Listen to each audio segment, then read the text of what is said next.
नमस्कार, welcome to all. अभी हम फिजिक्स के एक छोटा सा कॉन्सेप्ट को समझेंगे जो कि काफ़ी इम्पोर्टेंट कॉन्सेप्ट है। इस कॉन्सेप्ट में हम ये देखेंगे कि कैपेसिटेंस अगर सीरीज और पैरेलल में कनेक्टेड हो तो charge across each capacitance end voltage across each capacitance कैसे फाइंड आउट करते हैं। तो इसके लिए हमें दो पॉइंट का पता होना जरूरी है। अगर ये दोनों पॉइंट को ध्यान में रखेंगे तो हम किसी भी तरह के सर्किट में जिसमें हमें चार्ज और पोटेंशियल निकालना है, जहां पर कैपेसिटेंस सीरीज और पैरेलल में कनेक्टेड हो, इजीली फाइंड आउट कर सकते हैं। तो ये दो पॉइंट है क्या, इसे देखते हैं और समझते हैं।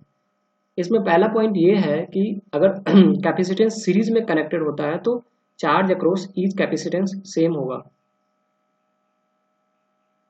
और voltage across each capacitance different होगा।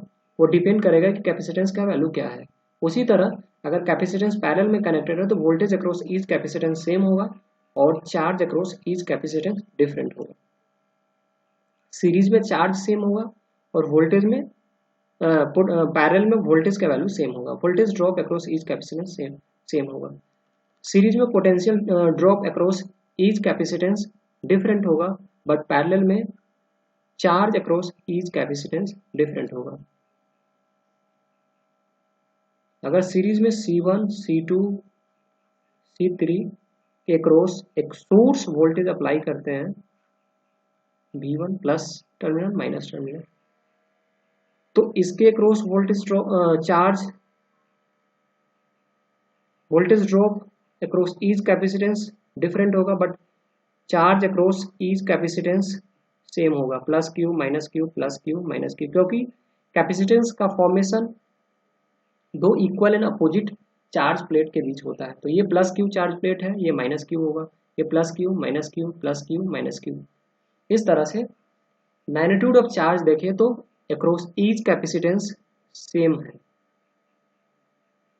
इस तरह से सीरीज में चार्ज का value same but potential drop across each capacitance different. ये डिपेंड करेगा पोटेंशियल ड्रॉप की कैपेसिटेंस का वैल्यू क्या हो। इसी तरह अगर पैरेलल में कैपेसिटेंस कनेक्टेड हो, capacitance are connected in parallel across source voltage V, तो पैरेलल में कनेक्टेड होने की वजह से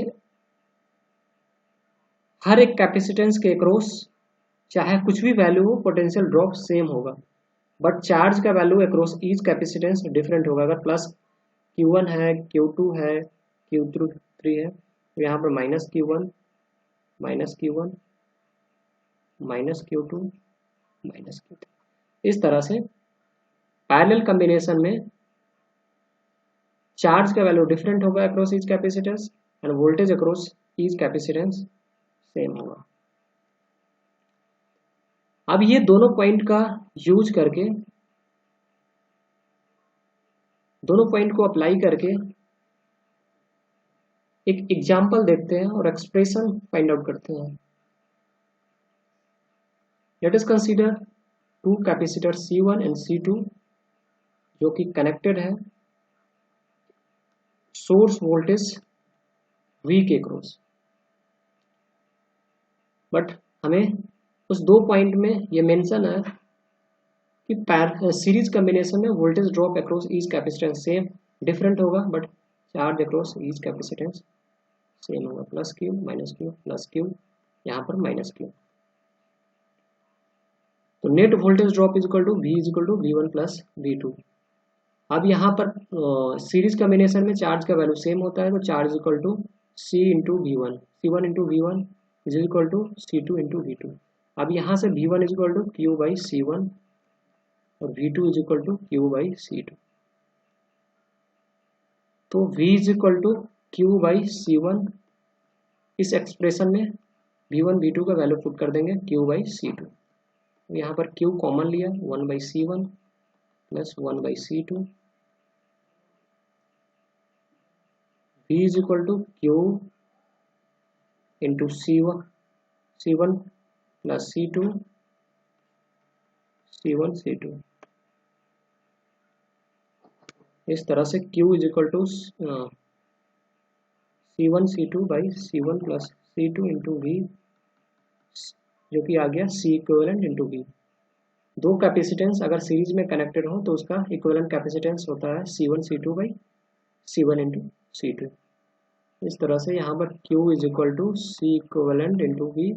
अगर कैपेसिटेंस सीरीज में कनेक्टेड हो तो चार्ज अक्रॉस ईच कैपेसिटेंस निकालने का तरीका है C इक्विवेलेंट फाइंड आउट करें, उसमें वोल्टेज से मल्टीप्लाई कर दें। अब यहाँ पर V is equal to Q by V1 is equal to Q by C1 लिख सकते हैं। अगर voltage drop across capacitance C1 find out करना है तो V is equal to Q by C होता है। तो यहाँ से ये Q का वैल्यू पुट करेंगे C1 C2 by C1 plus C2 into V, और C1 से डिवाइड करेंगे तो हमारे पास ये रिलेशन आ जाएगा C2 by C1 plus C2 into V। इस तरह से V2 is equal to Q by C2, यहाँ पर आ जाएगा C1 by C1 plus C2 into V। इस तरह से दो कैपेसिटेंस अगर सीरीज में कनेक्टेड हो अक्रॉस तो उसके क्रॉस अगर वोल्टेज निकालना है तो डायरेक्ट ये फॉर्मूला यूज करके हम वोल्टेज ड्रॉप फाइंड आउट कर सकते हैं। अगर V1 voltage drop find out करना है तो C2 by sum of the capacitance into V, और V2 फाइंड आउट करना है तो C1 by sum of the capacitance into V। अब ये दोनों एक्सप्रेशन या फॉर्मूला यूज करके या इस तरह का कॉन्सेप्ट यूज करके हम किसी भी न्यूमेरिकल को सोल्व करते हैं। आइए एक न्यूमेरिकल देखते हैं।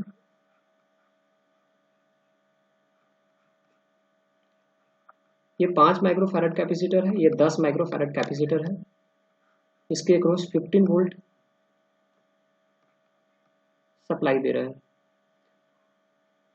अब इसमें V1 और V2 का वैल्यू फाइंड आउट करना है और चार्ज का वैल्यू दोनों कैपेसिटर्स के अक्रॉस क्या होगा। तो चार्ज इज इक्वल टू पता है C equivalent into V। C equivalent अगर दो कैपेसिटेंस अगर दिया हो तो उसका C इक्विवेलेंट 2 और 2 से ज़्यादा अगर कैपेसिटेंस सबसे पहले कैपेसिटेंस सीरीज में कनेक्टेड होता है तो C इक्विवेलेंट होता है 1 by C1 plus 1 by C2 plus dot dot dot 1 by CN। अगर दो कैपेसिटेंस सीरीज में कनेक्टेड हो तो उसका direct formula C1 C2 by C1 plus C2, otherwise 1 by C equivalent equal to 1 by C1 plus 1 by C2, ऐसे रख के भी फाइंड आउट कर सकते हैं। तो Q इज इक्वल टू दो कैपेसिटेंस सीरीज में कनेक्टेड है तो 5 into 10 by 5 plus 10 into V 15 volt है इस केस में, इस क्वेश्चन में। तो Q is equal to 50 by 15 into 15, यहाँ से 50 माइक्रो कूलम आ जा रहा है। इस तरह से V1 is equal to Q by C1, तो 50 बाई C1 का वैल्यू 5 तो 10 volt. V2 is equal to Q by C2 50 by 10 5 volt. तो V1 और V2 का वैल्यू 10 और 5 वोल्ट आ जा रहा है, और दोनों के अक्रॉस चार्ज का वैल्यू सेम होगा जो कि 50 माइक्रो कूलम। अब इसी क्वेश्चन को डायरेक्ट फार्मूला से निकाल सकते हैं, जैसे पहले जो एक्सप्रेशन फाइंड आउट किया था उससे। ये plus minus 15 volt 5 volt 5 microfarad 10 microfarad, तो V1 V2 है, V1 निकाल सकते हैं C2 by C1 plus C2 into V। C2 का value 10 by sum of the capacitance into V जो 15 वोल्ट है। इस तरह से V1 का value 10 volt. V2 is equal to C1 by C1 plus C2 into V। C1 का value 5 by 15 into 15, यहाँ से V1 और V2 का वैल्यू ये आ गया, और V1 V2 आ गया तो Q का वैल्यू निकाल सकते हैं। Q is equal to C1 V1 या C2 V2। तो C1 का वैल्यू 5 इंटू V1 का वैल्यू 5 माइक्रोफैरड है, यहाँ पर 50 माइक्रो कूलम आ जाएगा। C2 V2 भी करेंगे तो 10 इंटू 5 50 माइक्रो कूलम ही आएगा। अब एक नेक्स्ट क्वेश्चन देखते हैं, क्वेश्चन नंबर 2। अगर कैपेसिटेंस पैरेलल में हो तो ऐसे केस में हम कैसे charge end voltage drop find out करेंगे। 3 माइक्रोफैरड, 6 माइक्रोफैरड, 9 माइक्रोफैरड, 9 माइक्रोफैरड और 18 माइक्रोफैरड।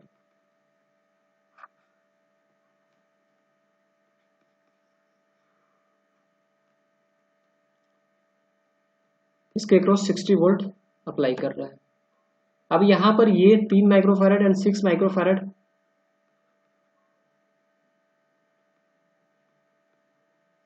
तीन माइक्रोफैरड एंड 6 माइक्रोफैरड सीरीज में कनेक्टेड है, इसलिए यहाँ पर C इक्विवेलेंट हो जाएगा 3 इंटू 6/9। यहाँ पर 2 माइक्रोफैरड आ जाएगा C इक्विवेलेंट। नीचे वाले का C इक्विवेलेंट 9 इंटू 18/27, 6 माइक्रोफैरड। इस तरह से ऊपर 2 माइक्रोफैरड और नीचे 6 माइक्रोफैरड। इसके क्रॉस वोल्टेज है 60 वोल्ट, 60 वोल्ट, 2 माइक्रोफैरड, 6 माइक्रोफैरड। अब इसके क्रॉस भी अब दोनों 2 microfarad and 6 microfarad parallelly connected है 60 वोल्ट के क्रॉस।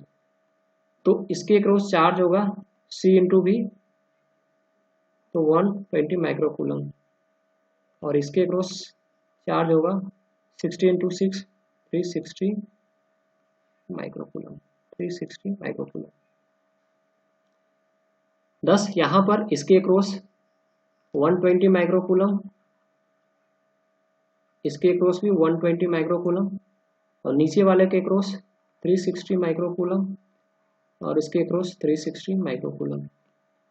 अब सबके क्रॉस वोल्टेज का वैल्यू फाइंड आउट कर सकते हैं। V इज इक्वल टू पता है Q बाई C होता है, तो V1 is equal to Q by C1। ऊपर वाले में मान के चलते ऊपर Q1 है, इसके क्रॉस भी Q1, इसके क्रॉस भी Q1, इसके क्रॉस Q2, इसके क्रॉस भी Q2। तो Q1 का वैल्यू 120 बाई कैपेसिटेंस का वैल्यू 3 माइक्रोफैरड, तो यहाँ पर 40 वोल्ट दे देगा। इस तरह से V2 is equal to Q1 by C2, 120 by 6, यहाँ पर 20 वोल्ट दे देगा।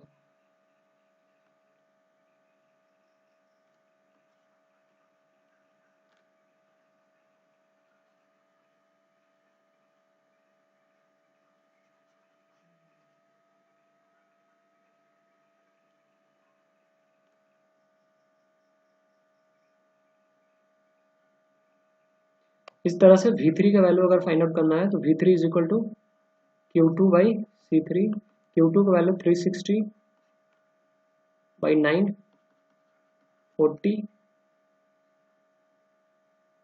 वोल्ट, 40 वोल्ट आ जाएगा। इस तरह से V4 is equal to Q2 by C4, Q2 का वैल्यू 360 बाई C4 का वैल्यू 18, तो यहाँ पर 20 वोल्ट हो जाएगा। इस तरह से सीरीज में और पैरेलल में अगर कैपेसिटेंस कनेक्टेड हो तो ईच कैपेसिटेंस के across charge end voltage drop find out कर सकते हैं। आशा करते हैं आपको